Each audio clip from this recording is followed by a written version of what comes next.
जय हिंद दोस्तों, मैं मनीष झा आप सभी का स्वागत करता हूं आपका अपना YouTube channel Jha exam page पर। दोस्तों, आज हम मैथ का प्रैक्टिस सेट लेकर के आए हैं। इसको आप मेरे साथ एक एक करके बनाइए और अपनी तैयारी को परखिए कि आपकी तैयारी कैसी है। लेकिन अभी तक आपने इस चैनल को सब्सक्राइब नहीं किया है तो इस चैनल को जरूर सब्सक्राइब कर दीजिए। वीडियो अंत तक देखिए, इसमें बहुत अच्छे अच्छे क्वेश्चन है। इसी लेवल के क्वेश्चन SSC, GD, MTS और ग्रुप डी में पूछे जाते हैं।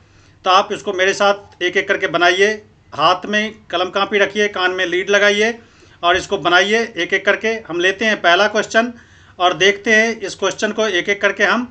तो यहाँ पर कहता है पहला क्वेश्चन, लता किसी काम का 1/3 भाग 4 दिन में तथा आशा उसी काम का 1/6 भाग 3 दिन में पूरा कर सकती है। यदि दोनों मिलकर काम करे तो 75% काम, कहता है 75% काम समाप्त करने में कितने दिन लगेंगे। तो लता एक काम को कितने दिन में करती है, 1/3 काम को वो कितने दिन में करती है, 4 दिन में करती है। तो लता का एक दिन का काम कितना होगा, लता का एक दिन का काम, एक दिन का काम कितना होगा, तो 1/3 × 4 यानी 1/12 काम। लता एक दिन में 1/12 काम करेगी। आशा उसी काम का 1/6 भाग 3 दिन में पूरा करती है।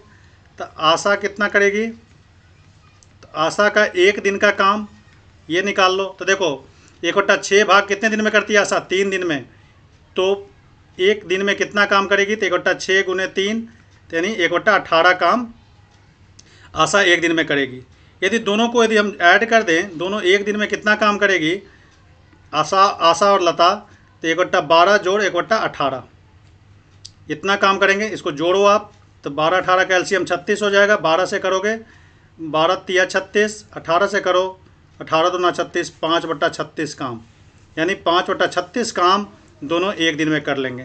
तो पूरा काम कितने दिन में करेंगे, तो पूरा काम 36/5 पलट देते हैं। ये टाइम और वर्क का क्वेश्चन है। इस तरह के क्वेश्चन हमने टाइम और वर्क वाले वीडियो में डाल रखे हैं। आप वहाँ से ढूंढ करके भी उस वीडियो को देख सकते हैं और वहाँ से आप पूरा कंसेप्ट बना सकते हैं टाइम एंड वर्क का। तो टाइम एंड वर्क का वीडियो ज़रूर देखिए। उसमें इस तरह के कई सवाल दिए गए हैं, कई क्वेश्चंस हमने डाल रखे हैं। तो वहाँ से आप कंसेप्ट बना सकते हैं अपना। तो यहाँ पर इसको समझिए। तो एक काम एक दिन में कितना काम करते हैं दोनों मिलकर के, 5/36। तो पूरा काम 36/5 दिन में पूरा काम करेंगे। अब कहता है सिर्फ उसे 75% काम करना है। तो पूरा काम कितना हो जाएगा, पूरा इतना हो जाएगा। इसका 75% आप निकाल दो। तो 75% तो 75/100 इतने दिन लगेंगे। तो इसको काट दो, 25 तिया 75, 25 चौका 100, 4 से काटो, 4 9 36 यानी 27/5 दिन ये हो जाएगा। अब इसको करो तो 5/2/5 दिन में 25 25 2 27 यानी हमारा आंसर क्या हो जाएगा, ये आंसर हमारा सही हो जाएगा। नेक्स्ट क्वेश्चन है, दूध और पानी के कुल 80 लीटर मिश्रण में 25% दूध है। मिश्रण कितना है, 80 लीटर का, उसमें 25% क्या है, दूध है। तो कहता है कितना लीटर पानी डाला जाए और उसमें पानी मिला दें तो मिश्रण में दूध की मात्रा कितनी हो जाए, 16%। तब मान लेते हैं मिश्रण में पानी मिलाने के लिए हम कितना मानते हैं, पानी मिलाने के बाद x लीटर हो जाता है वो। तो मिश्रण पहले कितना है, मिश्रण यहाँ पे लिख लो, मिश्रण कितना है 80 लीटर। तो दूध इसमें कितना हो जाएगा, तो 80 का 25%, तो 80 × 25/100, 25 से काटो, 25 चौका 100, 4 से काटो इसको, तो ये 20 यानी 20 लीटर इसमें क्या है, दूध। अब इसमें आपने क्या किया, पानी मिला दिया। तो पानी मिलाने के बाद नया मिश्रण जो बना, नया मिश्रण वो x लीटर हो गया। इसमें हमने कुछ पानी मिला दिया 80 लीटर में, तो ये बन गया x। अब इसका 16% क्या कहता है, दूध है, तो x का 16% निकाल लो आप, 16/100 16%। तो ये किसके बराबर आ जाएगा, तो 20 के बराबर। तो यानी इसका 16% दूध है नए मिश्रण में, पानी हमने मिला दिया तो पानी की मात्रा ज़्यादा हो गई, दूध तो उतना ही है 20 लीटर। तो x का 16% कितना हो जाएगा, 20 लीटर। अब x बराबर, तो नीचे वाला ऊपर चला जाता है, तो 20 × 100/16। तो 4 से काटो, 4 चौका 16, 4 से काटो तो ये हो जाएगा 25, इस 4 से काटो, 4 पंचे 20 यानी नया मिश्रण कितने लीटर का बना, 125 लीटर का। इस 125 लीटर में जो हमने एक्स्ट्रा पानी मिलाया था वो इसमें मौजूद है। तो इसमें से आप पहले वाला मिश्रण घटा दो, 125 में से 80 घटा दो, यानी 45 लीटर आपने एक्स्ट्रा पानी मिलाया था। तो हमारा आंसर यहाँ पर क्या हो जाएगा, सी आंसर यहाँ पर सही हो जाएगा। तो सी के साथ यहाँ पर हम लोग चलेंगे। नेक्स्ट क्वेश्चन कहता है पिता और पुत्र की वर्तमान आयु का कुल योग कितना है, 60 वर्ष है। पिता और पुत्र का आयु का योग 60 वर्ष दिया हुआ है। तो 6 वर्ष पहले पिता की आयु पुत्र की आयु की 5 गुनी थी। 6 वर्ष पहले पिता की आयु पुत्र की आयु की 5 गुनी थी। तो कहता है पुत्र की आयु होगी 6 वर्ष बाद। 6 वर्ष बाद पुत्र की आयु कितनी होगी। तो मान लेते हैं पुत्र की आयु कितना है, x वर्ष, x वर्ष है। तो पिता कितना हो जाएगा, दोनों मिल करके 60 वर्ष है। तो 60 में से x घटा लो, ये पिता का हो जाएगा। अब प्रश्न में कहता है 6 वर्ष पहले, तो 6 वर्ष पहले पिता कितने उम्र के रहेंगे होंगे, कितने वर्ष के। तो 60 माइनस x पिता थे, 6 इसमें से माइनस कर दो, 6 वर्ष पहले इतना थे। कहता है इनकी आयु 6 वर्ष पहले उसकी पुत्र की आयु कितनी रही होगी, x माइनस 6, इसका 5 गुना। तो इसको 5 से गुना कर दो आप। तो 60 में से x घटाया, ये पिता की आयु थी, उसमें से 6 घटा दो तो 6 वर्ष पहले का आयु हो जाएगा। तो पुत्र की आयु x था, तो उसमें से 6 घटा दो तो 6 वर्ष पहले पुत्र की आयु। कहता है इसका 5 गुना था, तो 5 से आपने गुना कर दिया। तो अब इसको सॉल्व करो, 60 में से 6 घटाओगे तो 54 होगा, माइनस x, इधर करोगे तो 5x माइनस 30। अब इसको कर लो, इसको इधर लाओगे तो x इधर आएगा, तो ये हो जाएगा 6x। इसको इधर ले जाओगे तो ये दोनों जुड़ जाएगा, तो ये हो जाएगा 84। 54 में ये माइनस इधर जाएगा, माइनस 30, तो 84। x बराबर कितना, 84/6। अब इसको काटो, 14 से कट जाएगा, 14 पंचे 70, 14 छक 84, यानी 14 वर्ष। तो ये आंसर होगा, नहीं बिल्कुल नहीं, ये आंसर नहीं होगा, क्योंकि 6 वर्ष बाद पूछा जा रहा है। तो हम यहाँ पर गलती से भी बी में आंसर नहीं लगाएंगे, क्योंकि 6 वर्ष बाद पूछा जा रहा है। तो पुत्र का वर्तमान आयु 14 वर्ष निकला, 6 वर्ष बाद कितना हो जाएगा, 6 जोड़ देंगे तो यानी 20 वर्ष। पुत्र की आयु 6 वर्ष बाद कितना हो जाएगा, 20 वर्ष का। तो हमारा आंसर क्या हो जाएगा, ए 20 वर्ष।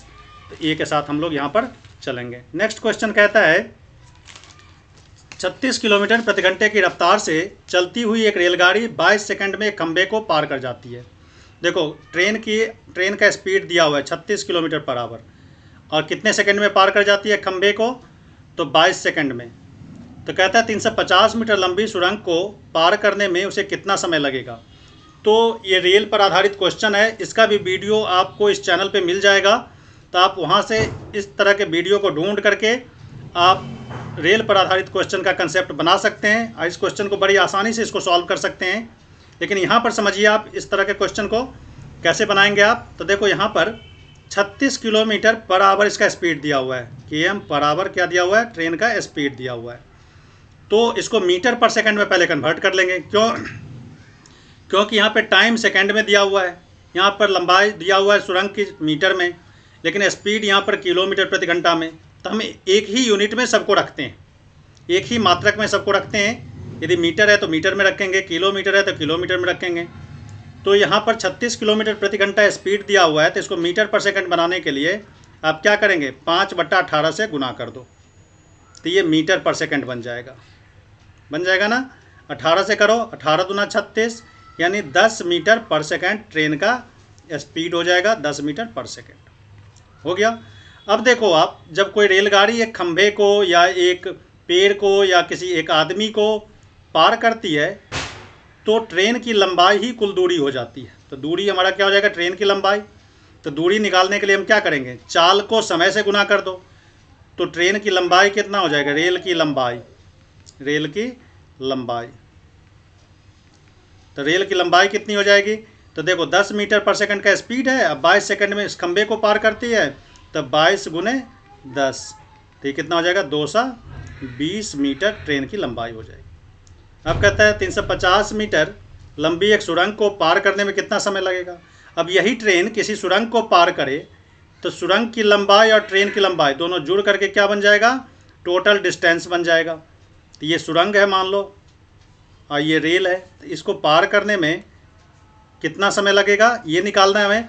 तो ट्रेन की लंबाई आपने निकाल लिया 220 मीटर, और सुरंग की लंबाई कितना है, 350 मीटर। ये कुल दूरी बन गया आपका, ठीक है। अब कुल दूरी में कुल समय से आप डिवाइड कीजिए, तो कुल चाल से, तो चाल इसका ट्रेन का कितना है, 10 मीटर पर सेकेंड। तो ये आपका क्या बनेगा, समय निकलेगा। इतने समय में आप क्या करेंगे, तो उस रेलगाड़ी से इस सुरंग को पार कर जाएंगे। तो यहाँ पर इसको जोड़ो आप, 350 में 220 जोड़ो, तब 5 से कितना आएगा, 5 से 70 आएगा। इसमें 10 से डिवाइड करो तो 0 से 0 काटो, तो ये नहीं 57 सेकेंड में आप उस सुरंग को पार कर जाएंगे ट्रेन से। तो ए आंसर हमारा यहाँ पर बी आंसर हमारा यहाँ पर होगा। तो 57 सेकेंड, 350 में आपने 220 जोड़ा, 57 सेकेंड हमारा आंसर होगा। तो बी आंसर हमारा सही होगा। नेक्स्ट क्वेश्चन है, एक व्यक्ति अपने घर से ऑफिस तक साइकिल द्वारा एक निश्चित समय में पहुंचना चाहता है। साइकिल से ऑफिस से घर जाता है। वह 10 किलोमीटर प्रति घंटे की गति से साइकिल चलाता है और 4 मिनट बचा लेता है। स्पीड जब उसका 10 किलोमीटर पर सेकंड रहता है तो 4 मिनट पहले पहुंच जाता है। कहने का मतलब ये हुआ, जब उसका स्पीड 8 किलोमीटर प्रति घंटा होता है, यानी स्पीड कम हो जाता है, पहले 10 था, अब कितना हो जाता है उसका 8, तो कहता है तो 5 मिनट लेट से पहुंचता है, 5 मिनट की और आवश्यकता होती है। तो कहता है घर से ऑफिस कितनी दूर है, तो हम मान लेते हैं घर से ऑफिस उसका कितना है, x किलोमीटर की दूरी पे। तो देखो x किलोमीटर की दूरी 10 किलोमीटर प्रति घंटे के स्पीड से तय करे तो इतना समय लगेगा उसे, लेकिन वो कहता है 4 मिनट बचा लेता है। तो यहाँ पर टाइम का डिफरेंस कितना हो जाएगा, 4 मिनट। तो इसमें आप 4 मिनट जोड़ सकते हैं या नहीं तो दोनों टाइम का डिफरेंस अलग अलग आप निकाल सकते हैं। ये x/10 है। अब स्पीड कम हो गया, उसका स्पीड कितना हो गया, x/8 इतना समय लगाता है क्योंकि स्पीड उसका 8 किलोमीटर पर बराबर हो गया। तो दूरी में आप स्पीड से डिवाइड करो तो समय निकलेगा। तो ये समय का अंतर किसके बराबर होगा, तो पहले 4 मिनट बचाता था, अब ये 5 मिनट एक्स्ट्रा लग रहा है। तो टाइम का डिफरेंस कितना हो गया, 4 और 5, दोनों टाइम को आप जोड़ देना, 4 + 5। अब ये देखो ये मिनट में बनता है तो इसको घंटे बना दो, तो 60 से डिवाइड कर दो। तब इसको करो आप, इसको करोगे तो 10 और 8 का एलसीएम ले लो, तो ये बन जाएगा 40, ये 40 बन जाएगा। अब इसका सॉल्व करो इसको, तो 8 से करो, 8 × 5 = 40, 5x, 10 से करो, ये 4x बराबर हो गया 9/60। अब इसको करो तो इसको सॉल्व करोगे तो x/40 बराबर 9/60। तो इसको सॉल्व करो, x बराबर कितना हो जाएगा, तो इसको काट भी सकते हैं आप, यहीं पे काट देते हैं, 4 से काटो, 20 से, 20 दूना 40, 20 तिया 60, 3 से करो, 3 तिया 9। तो x बराबर कितना हो गया, 3 × 2 यानी 6 किलोमीटर। उसके घर से उसका ऑफिस कितना था, 6 किलोमीटर। तो हमारा आंसर क्या हो जाएगा, 6 किलोमीटर। तो इस तरह के सवाल में आप क्या करते हैं, दोनों टाइम के डिफरेंस को जोड़ दो। 4 मिनट बचाता है, यहाँ पे 4 मिनट पहले 5 मिनट पहले पहुँचता है, 4 और 5 को जोड़ दो तो 9 मिनट, टाइम का डिफरेंस 9 मिनट का हो गया। इसको घंटे में कन्वर्ट कर दिया आवर में, तो 9/60। यहाँ पर देखो 10 के स्पीड से जा रहा था तो उसे कितना टाइम लगा, x/10, डिस्टेंस हमने x मान लिया था। और जब 8 के स्पीड से जाता है तो उसका टाइम लगता है x/8। तो दोनों टाइम का डिफरेंस इन दोनों टाइम के डिफरेंस के बराबर कर दो तो 6 किलोमीटर का डिस्टेंस आपको निकलेगा। नेक्स्ट क्वेश्चन है, एक काम को 20 दिन में पूरा कर सकता है, बी उसे 30 दिन में कर सकता है। ए काम आरंभ करता है, 10 दिन तक करता है। तो कहता है बी उसमें शामिल हो जाता है, उसके बाद दोनों मिलकर उसे पूरा कर देते हैं। 10 दिन के बाद बी भी आ जाता है उस काम को करने के लिए। तो कहता है 4 से 80 रुपया काम का मजदूरी मिले उसे, तो ए का कितना भाग होगा। तो देखो बहुत ही आसान सवाल है ये। ए 20 दिन में काम पूरा करता है तो एक दिन में कितना करेगा, 20 दिन में पूरा काम कर देता है ए, तो एक दिन में कितना करेगा, 1/20 करेगा। और 10 दिन तक वो अकेला करता है, ये ध्यान रखना है।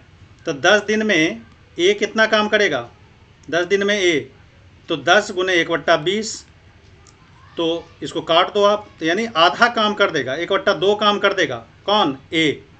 तो ए 10 दिन में आधा काम कर देता है, तो आधा काम का पैसा लेगा यदि मान लो, तो कितना लेगा, 10 दिन का मजदूरी, 10 दिन का मजदूरी यदि लेगा हो तो कितना काम लेगा, 10 दिन का मजदूरी,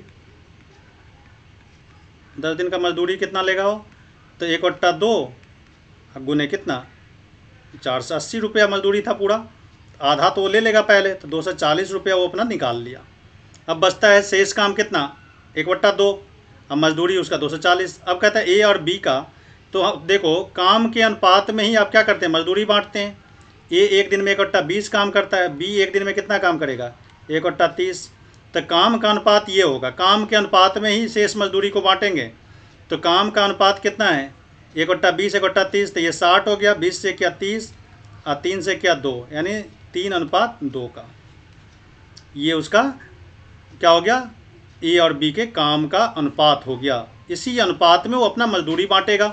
तो देखो ए का हिस्सा पूछ रहा है, तो देखो ए का हिस्सा यहाँ से कितना निकलेगा, 3/5 कितना निकलेगा, 3/5 गुने, अब का पैसा कितना बचा, 240 तो ले चुका है, 240 बचा, तो 240 और कितना था, 480 था, इसमें से 240 निकाल लिया। तब 5 से काटो आप, 5 से काटो, 5 चौका 20, 4 5 अट्ठे 40, 48 गुने 3 कितना हो गया, 144 रुपया। 144 रुपया और इसका हिस्सा बनेगा ए का। तो टोटल ए को कितना मिला, तो देखो 240 उसने 10 दिन का काम का लिया था पहले ये वाला, और ये 144 बाद में उसको लेना है। तो दोनों मिलकर के कितना हो गया, 4 4 8 3, यानी 384 रुपया ए का मजदूरी होगा, क्योंकि वो 10 दिन पहले भी काम करते थे और ए की कैपेसिटी भी ज़्यादा है, काम करने की क्षमता ज़्यादा है, तो उसने कितना लेगा, 384 रुपया। तो सी आंसर हमारा यहाँ पर सही होगा। तो सी के साथ यहाँ पर हम लोग चलेंगे। नेक्स्ट क्वेश्चन है, ये देखो, ये समतुल्य बट्टा निकालना है। कहता है 10%, 20% और 40% का छूट देने के बाद कहता है यदि एकल छूट दे, एक ही छूट दिया जाए, एक ही डिस्काउंट दिया जाए, तो कहता है वो कितने के बराबर आएगा। तो मान लो कि अंकित मूल्य इसका कितना है, 100 रुपया, 100 रुपया अंकित मूल्य। डिस्काउंट दिया 10% का, तो 10% डिस्काउंट देने के बाद 90/100 में देगा वो। फिर 20% डिस्काउंट दिया तो 80/100 में। फिर 40% डिस्काउंट दिया तो 60/100। यानी अब उसका जो विक्रय मूल्य बनेगा, इसको सॉल्व करने के बाद जितना आएगा वो बनेगा। अब इसमें 5 जीरो काट दो आप ऊपर से, 3 जीरो यहाँ से और 2 जीरो यहाँ से, 5, तो कितना बना, तो 9 गुने 8 गुने 6/10 कितना आ गया। अब इसको गुना करो, 9 8 72, 72 को आप 6 से गुना करो तो ये कितना हो गया, 432/10, यानी 43.2।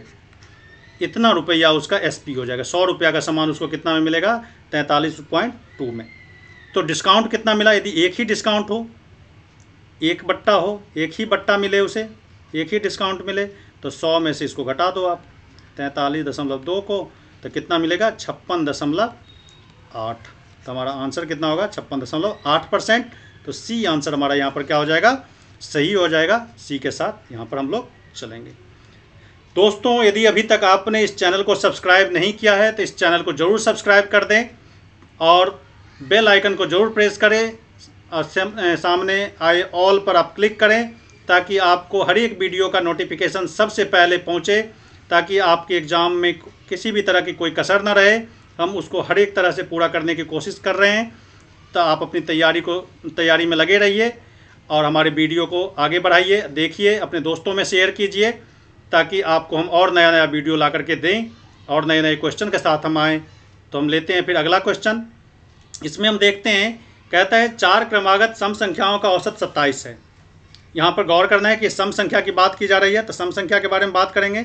तो सम संख्या उसको कहते हैं जो 2 से कट जाता है। 2 4 6 8 ऐसी संख्या सम संख्या कहलाती है। देखो आप गौर करो, 2 और 4 में कितना का डिफरेंस है, 2 का। 4 और 6 में कितना का, 2 का। 2 2 जोड़ते हैं तो एक संख्या x मान लो, तो दूसरी संख्या कितनी हो जाएगी, x+2 हो जाएगी। फिर अगली संख्या क्या हो जाएगी, x+4 हो जाएगी। फिर अगली संख्या कितनी हो जाएगी, 6x+6। 1 हो गया, 2 हो गया, 3 हो गया, 4 हो गया। अब इसका औसत दिया हुआ है 27, तो 4 संख्याओं का योग कितना हो गया, 27 गुने 4। 4 से गुना कर दो, अंक से गुना कर देते हैं तो संख्याओं का योग निकल जाता है। औसत को संख्याओं की जितने संख्या उससे गुना कर देते हैं तो क्या निकलेगा, संख्याओं का योग। 27 को 4 से गुना करोगे तो कितना आएगा, 108। 27 चौका 108, 108 आ गया। अब करो इधर 1 2 3 4, तो ये हो गया 4x। इसको करो 6 4 10 2 12। अब 4x बराबर कितना हो गया, ये 12 हो गया, तो ये 12 लिखो। अब 108 में से 12 घटा दो आप, तो कितना आ जाएगा, 108 में से 12 घटाओगे तो ये 96 आ जाएगा। 4x बराबर 96, x बराबर 96/4। तो इसको काटो तो कितना आ गया, 24। तो ये आंसर होगा, तो नहीं, ये आंसर तो इसमें ऑप्शन भी नहीं है।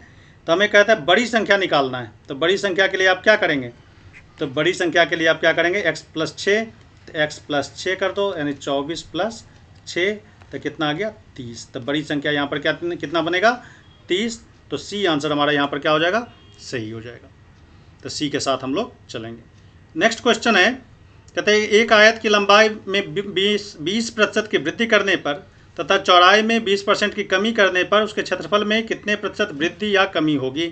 गौर से पढ़ना, लंबाई में 20% वृद्धि कर दिया जाता है, चौड़ाई में 20% कमी कर दिया जाता है, तो कहता है क्षेत्रफल में कितने % की वृद्धि या कमी होगी। जब देखो एक ही तरह का वृद्धि हो, जैसे यहाँ पर 20% की वृद्धि है, 20% की कमी है, इस तरह से हो, या फिर 10% की वृद्धि हो, 10% की कमी हो, तो ऐसे में हमेशा क्या होता है, लॉस होता है, यानी वृद्धि नहीं होकर के कमी हो जाता है। जैसे मान लो ये आयत है, आयत की लंबाई x है, चौड़ाई y है, इसमें 20% की वृद्धि किया आपने, इसमें 20% की क्या किया, कमी किया। तो ऐसे क्वेश्चन में आप कुछ नहीं करना, हमेशा कमी को दर्शाएगा ये। तो कमी प्रतिशत कितना हो जाएगा, प्रतिशत कमी, तो 20% की वृद्धि था, 20 - 20 -20 × 20/100, यानी कहने का मतलब x वृद्धि है तो y कमी हो, तो x - y -x - y x × y/100 कर देना है। ये दोनों कट जाएगा चूँकि सेम है। यदि नहीं अलग अलग हो तब भी कर सकते, जैसे 30% की वृद्धि हो, 20% की कमी हो, तो यहाँ पे 30 रखना, यहाँ पे 20 रखना, ऐसे भी कर सकते हैं। तो ये ट्रिक है, ये फार्मूला है, आप इसको याद रखना। इस तरह के जो भी क्वेश्चन आए, प्रॉफिट लॉस में इस तरह के ज़्यादा क्वेश्चन आते हैं, तो वहाँ भी आप इसको अप्लाई कर सकते हैं। और इसमें तो हम कर ही रहे हैं। तब ये 20 और 20 कट जाएगा, तो ये हो गया माइनस, ये 2 0 से 2 0 काट दो आप, तो -4%, माइनस साइन दिखाता है कि कमी हो गया। माइनस साइन किसको शो करता है, कमी को, यानी 4% की कमी हो जाएगा। तो हमारा आंसर क्या हो जाएगा, यहाँ पर 4% ये कमी होगा। तो क्षेत्रफल में क्या हो जाएगी, कमी हो जाएगी 4% का। तो यहाँ पर आंसर क्या हो जाएगा, सी। नेक्स्ट क्वेश्चन है, एक व्यापारी के पास 3 किस्म की चाय है, 3 तरह के चाय हैं उसके पास। पहला है 117 kg, 3 तरह के चाय है, 117 kg एक किस्म की चाय। दूसरा है कितना, 130 kg, तो यहाँ पे 130 kg लिख लो। तीसरा कितना है, 143 kg, तो 143 kg लिख लो। 3 तरह। कहता है एक ही आकार के कम से कम कितने डब्बे में सारी चाय बिना मिलावट के आ जाएगी। तीनों चाय को मिक्स नहीं करना है, एक ही तरह के डब्बे में रखना है, एक ही तरह के डब्बे में इसे पैक करना है। तो कहता है डब्बे का माप सबसे पहले आप निकालेंगे, और कितने डब्बे लगेंगे। तो सबसे पहले डिब्बे की माप, कितना बड़ा डब्बा होना चाहिए, डिब्बे की माप। तो क्या करेंगे, डिब्बे की माप निकालने के लिए क्या करेंगे, इन तीनों का क्या करेंगे, SCF निकालेंगे। क्या निकालेंगे, SCF। गौर करना, जब कभी भी इस तरह का क्वेश्चन हो, समान माप निकालने के लिए आप क्या करेंगे, इसका SCF, यानी वो जो डब्बा होगा इस तीनों अलग अलग आइटम को पूरी तरह से माप लेगा। मतलब इसमें डिवाइड करें तो कुछ भी चाय की पत्ती ना बचे, 130 में डिवाइड करें तब भी कुछ ना बचे, इसमें भी डिवाइड करें तो कुछ भी ना बचे।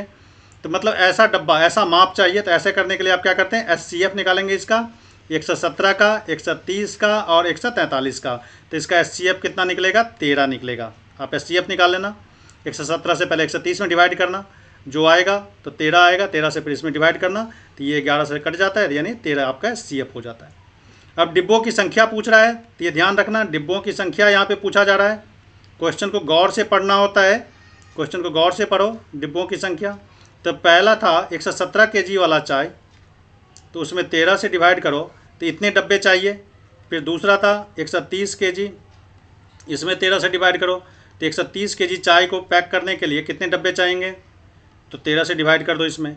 फिर 143 kg चाय को 13 kg वाले डब्बे से, इसकी माप 13 kg है, यानी 13 kg चाय इसमें आएगा। इससे तो कितने डब्बे चाहिए, तब इसको काटो, 13 से काटो, ये कितना आ जाएगा 9, 13 × 117, इसको काटो तो ये तो 10 आ जाएगा सीधा सीधा, इसको काटो तो ये कितना आ जाएगा 11, 11, 10 और 9, यानी 30 डब्बे चाहिए। इतने डब्बे चाहिए, तो हमारा कहाँ पर आंसर है, यहाँ पे ये आंसर सही है। 30 डब्बे चाय चाहिए, तो 30 डब्बा आंसर सही होगा।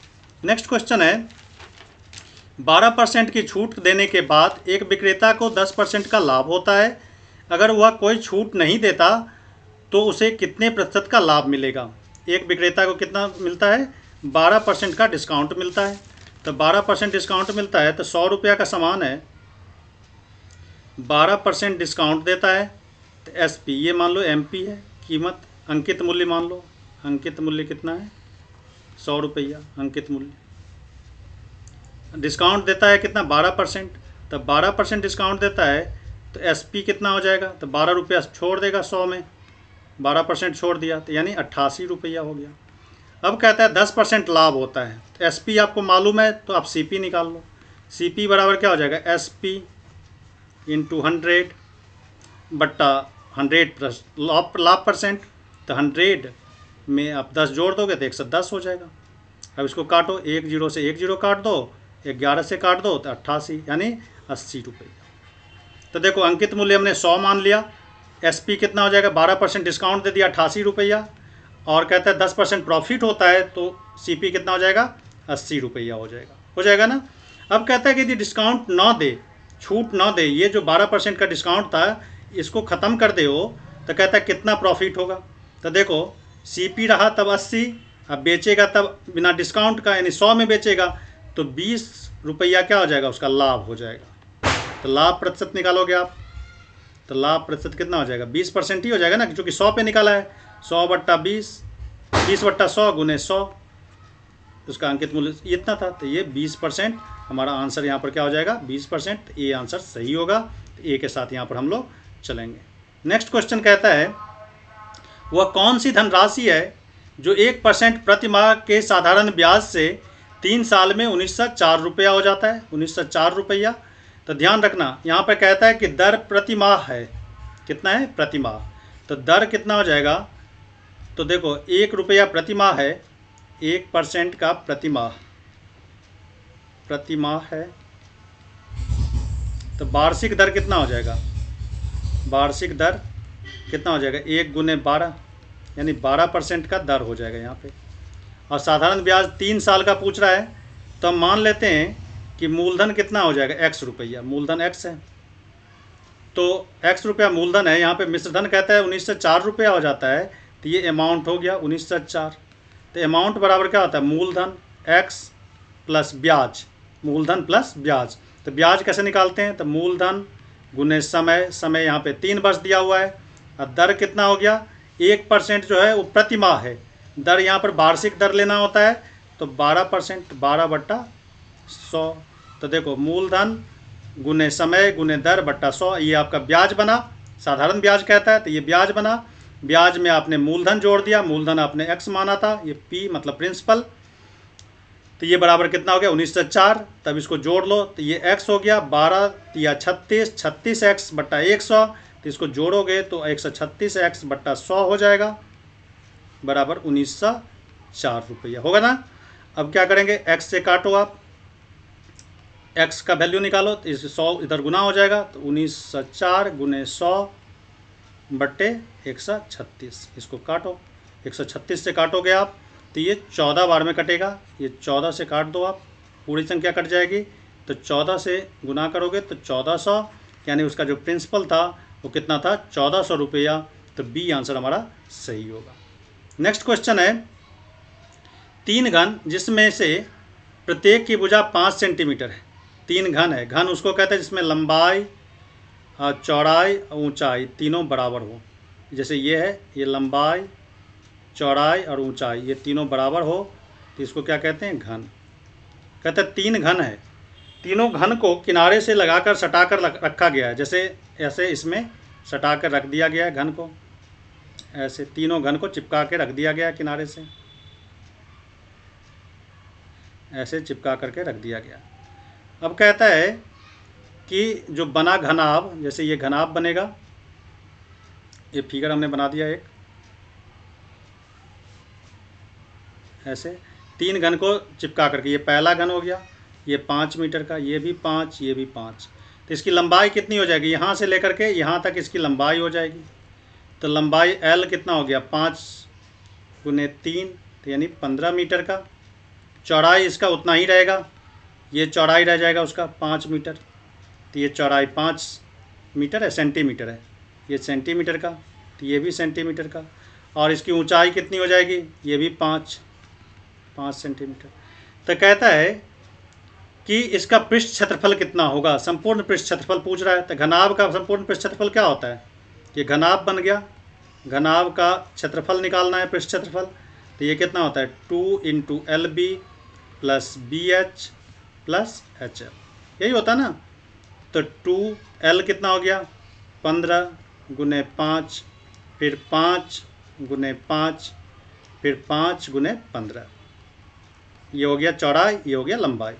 तो ये हो गया 2 गुने, ये हो गया 75, 15 × 5 = 75, फिर ये हो गया 25, ये हो गया 75, सबको जोड़ दो तो ये हो गया 2 × 75, 75 150, 175, तो ये हो गया 350, इतना सेंटीमीटर स्क्वायर। सेंटीमीटर स्क्वायर मतलब वर्ग सेंटीमीटर स्क्वायर। तो बी आंसर हमारा यहाँ पर क्या हो जाएगा, सही हो जाएगा। तो बी के साथ यहाँ पर हम लोग चलेंगे।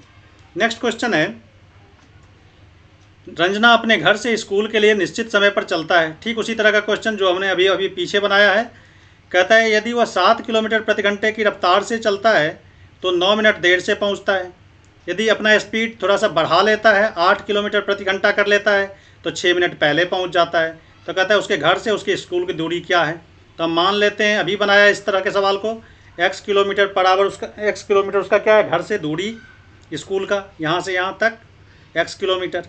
यदि वो 7 किलोमीटर प्रति घंटे की रफ्तार से जाता है, x/7, और यदि अपना स्पीड बढ़ा लेता है तो यहाँ पर इसका टाइम कितना लगेगा, x/8। ये टाइम का डिफरेंस अभी बताया मैंने, दोनों तरफ टाइम के डिफरेंस को बराबर कर दो आप, x/7 - x/8। यहाँ पर पहले 9 मिनट देर से पहुँचता था, यहाँ पर 6 मिनट पहले पहुँच रहा है। जब अपना स्पीड बढ़ा लेता है, तेज़ कर लेता है, स्पीड उसकी वृद्धि हो जाती है, तो 6 मिनट पहले पहुँच जाता है, मतलब समय बच जाता है। तो ये 6 मिनट का ये समय, 9 मिनट ये देरी से पहुँचता था। तो ये 9 और 6 कितना हो गया 15, यानी 15 मिनट का डिफरेंस हो गया। तो देखो ये मिनट में है और ये किलोमीटर प्रति घंटा में है, तो इसको हम क्या करेंगे, आवर बना लेंगे, 60 से डिवाइड कर दो। तो इधर आप सॉल्व करो तो ये हो गया कितना 56, ये 8x - 7x, तो ये कितना हो जाएगा x/56 बराबर हो गया 15 चौका 60, हो गया ना। तो 1/4। अब यहाँ पे सॉल्व कर लो, 4x = 56, x बराबर कितना हो गया 56/4, 4 से करो 14 चौका 56, यानी 4 km उसका घर के दूरी है। तो बी आंसर हमारा यहाँ पर क्या हो जाएगा, सही हो जाएगा। तो बी के साथ यहाँ पर हम लोग चलेंगे। तो दोस्तों आज इस वीडियो में बस इतना ही, हम फिर मिलेंगे आपसे एक नए वीडियो में कुछ नए क्वेश्चन के साथ। तब तक आप चैनल को सब्सक्राइब नहीं किया तो चैनल को सब्सक्राइब कर दें और इसको ज़्यादा से ज़्यादा शेयर कीजिए, यही हमारा हौसला वर्धन का काम करेगा ताकि हम और नया नया वीडियो लेकर के आएँ। आज बस इतना ही। Thank you very much. जय हिंद।